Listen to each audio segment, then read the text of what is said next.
नाम जप करे और सहन शक्ति रखे।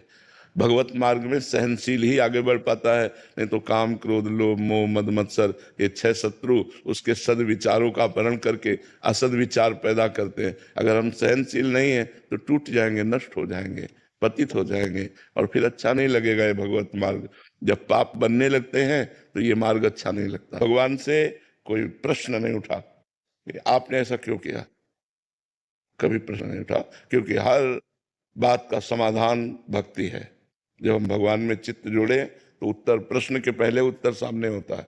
तो आपका प्रश्न ही पहले ठीक होना चाहिए कि मनुष्य मात्र संशय रहित कैसे हो, या मनुष्य के हृदय में जो चिंताएं वो कैसे दूर हो, तो बात सही बनेगी। लेकिन भक्त तो चिंतन परायण होता है, भक्त तो चिंता रहित होता है, भक्त तो संशय आत्मा विनश्यति, भक्त के अंदर संशय कैसे रह सकता है, तभी वो भक्त है।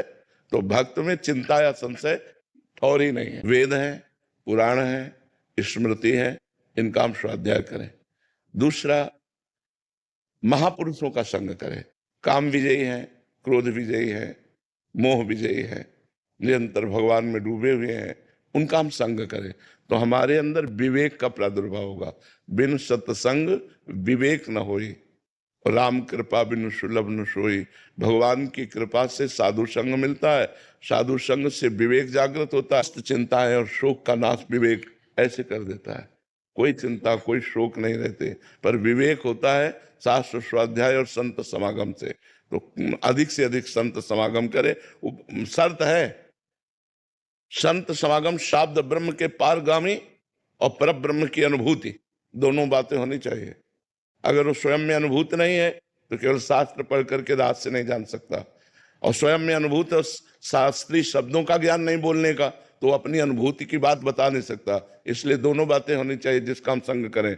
शाब्द ब्रह्म का ज्ञान हो और पार ब्रह्म की अनुभूति हो, तभी वो अपनी बात बता सकता है। अगर ऐसे संत का संग हुआ, संतों का संग करे तो सब संशयों का नाश हो जाता है और भगवान में प्रीति हो जाती है, कोई प्रश्न नहीं रह जाता। चंदन को अगर बहुत तीव्रता पूर्वक घसा जाए तो आग पैदा हो जाए। तो हम अगर नाम और जिह्वा दोनों की रगड़न चलनी चाहिए, राधा राधा, तो इससे ज्ञानाग्नि प्रकट हो जाएगी।